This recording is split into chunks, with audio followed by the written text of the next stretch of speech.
Welcome back to the ARCA post-race show for Kansas and basically a recap of the ARCA Menard Series season. I'm Casey Campbell from Great Lakes Post, of course. And that is usually we have Garth Allen from Racing News Now doing this with us. But he's at the track at Kansas right now. So, of course, he just went live. He just did an interview with the winner of that race, Nick Sanchez. We'll get to that in a minute. I'm sure he'll be doing a Ty Gibbs post-race interview as well. So, but pleased to be joined by, who this person is, Jonathan Fiel from the Racing Experts. Of course, my longtime preview show co-host. How's it going, man? It's going good. Good ARCA race tonight. Gonna spoil it a little bit by saying a big congratulations to Nick Sanchez, but good race, good way to finish off the season. Yeah, of course, Ty Gibbs winning the championship. There was also a few other details that were announced. A few, yeah. A few. Yeah. So we'll talk about those in a minute. So, what a race. Overall, what a season. Ty Gibbs winning 10 races, Corey Heim winning 6 races. And then we have broken the record for, we're not going to be tied with the least amount of winners, because I think that's where we were heading. Mm-hmm. So, but we have 6 winners to cap the season. Of course, 2 of them came from, the Rhett Jones team, GMS, Joe Gibbs Racing, Venerini Motorsports, and Rev. So what a way to close out the season with a first-time winner, Nick Sanchez. That makes 4 first-time winners. What a good season for ARCA. Just watching the battle between Corey Heim and Ty Gibbs. And I want to shout out our preview show cohort and friend Mitchell Brewer, because we watched the Elko Speedway race together as we were covering it, where Corey Heim bumped Ty Gibbs out of the way after Ty Gibbs bumped him earlier in the race. And that rivalry was just a lot of fun to watch. I think largely in part because coming into the season, you didn't think Corey Heim was going to be a force to be reckoned with, or for Ty Gibbs to be reckoning with entering the season. But after he won 2 races in a roll course, Pocono and Elko, it's like, okay, this is really becoming something. And, even though he faltered late in the going, of course, he had some tough luck that contributed to that as well. He put up a really good fight. And I think we talked about it on the preview show of how last season during this race, he was a virtual unknown, and he went out, he won for Andy Hillenberg and put himself on the map. And now who knows where he's going to go after this season and everything he's done. So well done to Corey Heim this season, and good race tonight with him and Nick Sanchez and Ty Gibbs, who had a 10-12 second lead at one point in the race. Yeah, I think a lot of people, well, you were talking about where Corey Heim goes. I think a lot of people kind of already know where he's kind of heading. Mm-hmm. It is apparently it was reported that he's going to go truck racing next year. And I'm not here to confirm that or anything. But me neither. What's the potential of him running trucks? I mean, from what it sounds like, it looks like he's got a lot of opportunities next year. Certainly. We heard that Austin Hill isn't returning to the 16 truck. We heard that already. We've heard about, of course, KBM always has different drivers in their truck. We've heard different things in the Toyota camp. So there's a lot of options that Corey Heim has for what he could work with. He has the talent for sure to definitely land somewhere good. Maybe in the Xfinity Series too for a few races. Don't know, but there's a lot of options out there, and I think it'll become pretty clear in time what he will do, just because, like I said, after this season, he has to be on the radar of a lot of different owners in the series, in other NASCAR series, who are really paying attention to what he's doing. Yeah, I do know that, I do think he'll run some truck races, and apparently they said it was a signed and done deal. Mm-hmm. Take that for what it's worth. That's Yeah, all I'm going to say. that's for sure. Yes. There was also some other news that was broke during the ARCA race. A couple things with Mav TV, of course. Bob Dillner, of course, who has called the ARCA race for the past 4 years, and I think it was on pit road in 2017. Announced that he's going to be stepping away from the broadcast booth. And of course, if you know Bob Dillner, he's got a lot of other ventures that that he's a part of, but that's gonna be interesting there. But a major piece of the schedule was also announced as well, and I'm really excited about this one.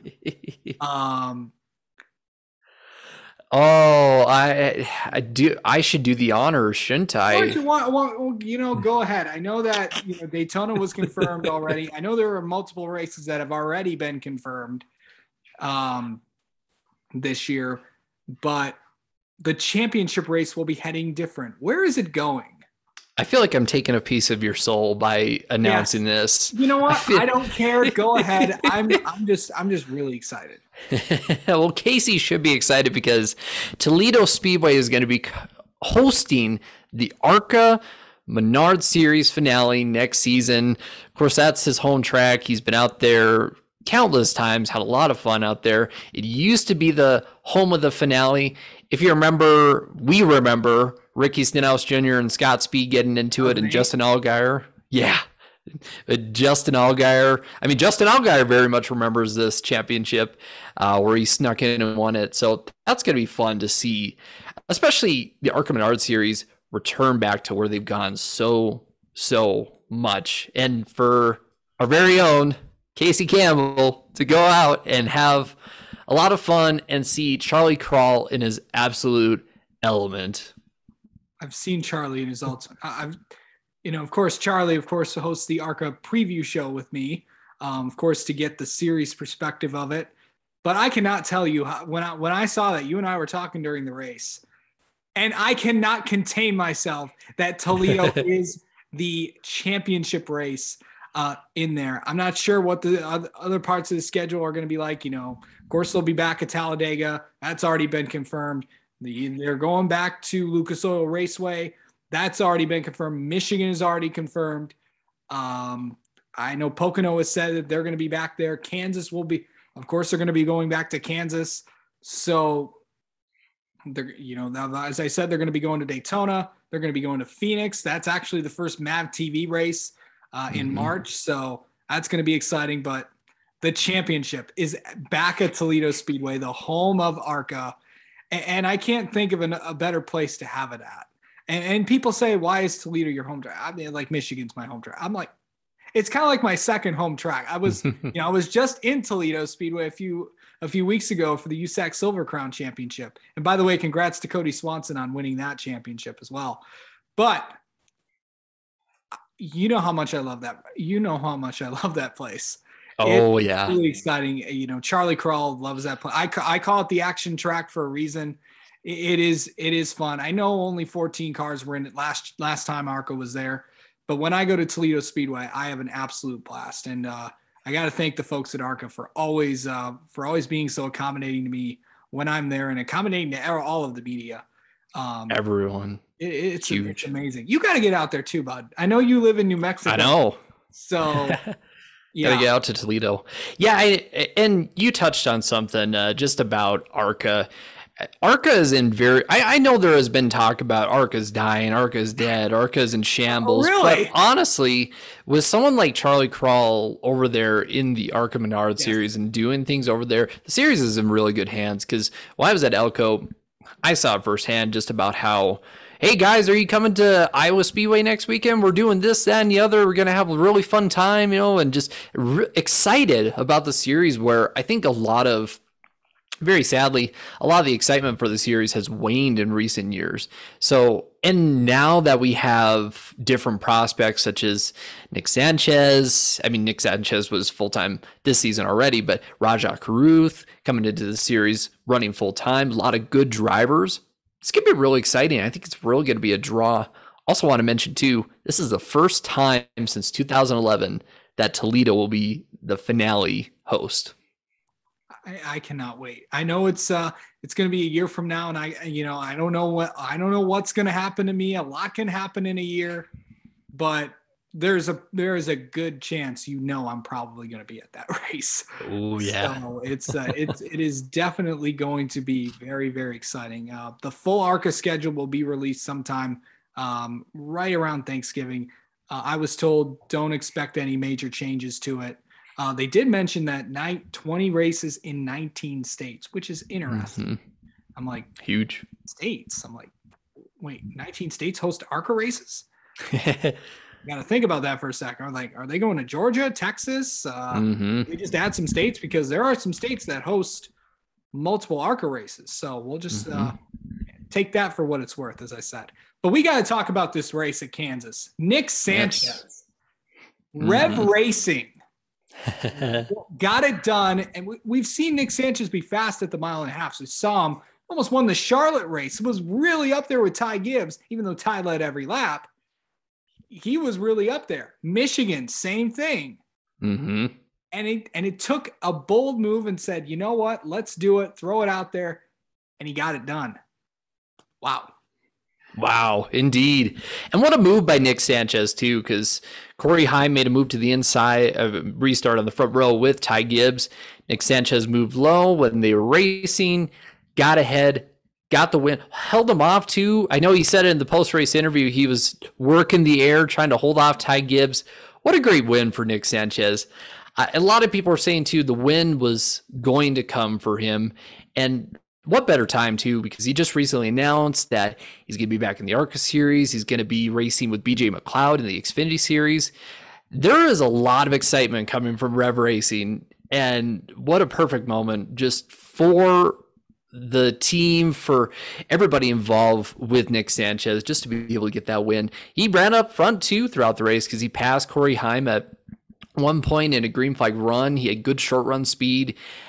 I tweeted about it. I was like, okay, with this final caution here, this is going to get interesting. There could be something. Sure enough, Nick Sanchez got the win. Yeah, that's good for Nick Sanchez. Rev Racing. We all know about Rev Racing. We know that, what they've done. I'm not sure if I know Noah Cornelius, Noah Talks NASCAR. I'm like, I don't know what he's feeling right now, but this is an organization that obviously, as you know, I've been really, really close with. Nick Sanchez is our exclusive driver on Great Lakes Post this year. We've talked to him before every single ARCA Menard Series race. What a show he put on this week, but what that team has done, what Max Siegel has done, and they're going to be running not one, but 2 full-time cars next year with Nick Sanchez as well as Raja Karuth, who came home 9th. In that race. That's got to be a big confidence booster for that team coming into next season when we head to Daytona. Huge. Yeah, it's going to be huge. And I think too, just, everything that Raja brings to with a very loyal following behind him already, just an all-around good guy too, and good talent. This could be a lot of fun. I think it's going to be fun seeing those two battle next season because, obviously they're going to be running very close to each other, but it's going to be fun to watch. It's going to be like, I think more of a friendly version of what we've seen with Ty Gibbs and Corey Heim next season. It's going to be fun to watch. A lot of pieces of the 2022 championship are going to be put together.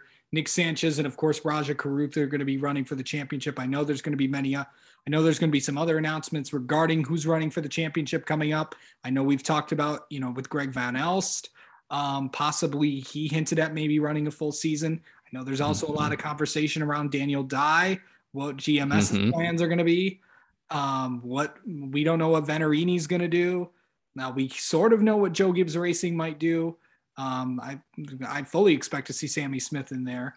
DGR, that really hasn't, those plans haven't really been solidified yet. I know they're still trying to work on some things regarding who's going to run for them. So, and also you look at on the west side of things, you look at BMR, what they're going to do with the Chevy announcement, what the East Series, West Series is going to look like. I know a lot of that will be solidified there, and we'll get to that stuff in a minute, but we got to talk about the champion. We got to talk about Ty Gibbs. Joe Gibbs Racing. believe that I'm not sure when. I think this might be Joe Gibbs's first ARCA championship, if I'm not mistaken. So we'll have to look. I'll have to look into that. Yeah, and what a great dominating championship for Ty Gibbs this season. With the amount of points that Ty Gibbs had going into this race tonight. Of course, he had clinched the title just by starting the race. Of course, he didn't really need to go out and win the race and dominate like he did, but why not, as a good championship coronation. But with the amount of points that Ty Gibbs had entering tonight's race, he was only 6 points behind the amount of points that Brett Holmes earned when he won the championship last year. Just incredible season. And it's almost very Mark Martin-esque what happened with Corey Heim this year, where literally in almost any other season, Corey Heim would have gone out and won the championship in ARCA. But this season, just with having somebody who is just head and shoulders above the rest, he fell short, and Ty Gibbs being able to win 10 races, 19 top fives, 19 top 10s, 11 poles, bunch of laps led. What a season. And it's going to be a lot of fun to see what he does next year. Very likely in the Xfinity Series. We'll just have to wait to find out. Yeah. We'll have to wait and find out. Nothing's official until it's announced. Yes. So, he joins a list of, I believe this is his first championship because, you look at, we've had a different champion in the past since 2010 when Patrick Shelter won that championship. Then Ty Dillon won in 2011. Chris Buescher, 2012. Frank Kimmel, I think, won his 8th championship in 2013. Mm-hmm. Then Nathan Mitchell, Grant Enfinger, Chase Briscoe, Austin Terrio, Sheldon Creed, Christian Eckes, and then Brett Holmes, and now Ty Gibbs. And it looks like another driver might be joining that list of things. But there was another announcement that really kind of caught our attention. If you remember early on in the year, I know Charlie Krall mentioned this when I did several interviews with him. It's about what's going to be something new coming for ARCA next year. Kind of go into that. It's there's going to be some new cars that are going to be heading ARCA's way. Yes. So as you know, of course, the Generation 6 is going to be phased out in the Cup Series. And so those cars are going to be legal now in the ARCA Menard Series. So that's going to be really interesting to see. I think ARCA has always been the series where cars from, let's say, the Xfinity Series, kind of the Xfinity Series and Cup Series have been transferred down to ARCA, kind of been given a second life. We heard in one of the races about how there was a chassis used by Sterling Marlin in the 2002 Daytona 500, still, I think, even this season. So it really shows how this series can bring on a second life for these different chassis, for these different parts and pieces that were outdated and pushed aside in the higher series. But I think it also embodies the working class spirit of the series, because they talked about in the broadcast, and it's been talked about before, about Greg Van Alst and what he does and what some of the other drivers do, about how, these guys are older guys, but they're making it work just because they're able to afford the parts and pieces and go out and race and earn a little money and have a lot of fun and be on a national stage. So this is a great announcement to be able to see this for the series and continue to be that series that is something accessible, something fun, but also somewhere where you can really cut your teeth and be able to move up the ladder.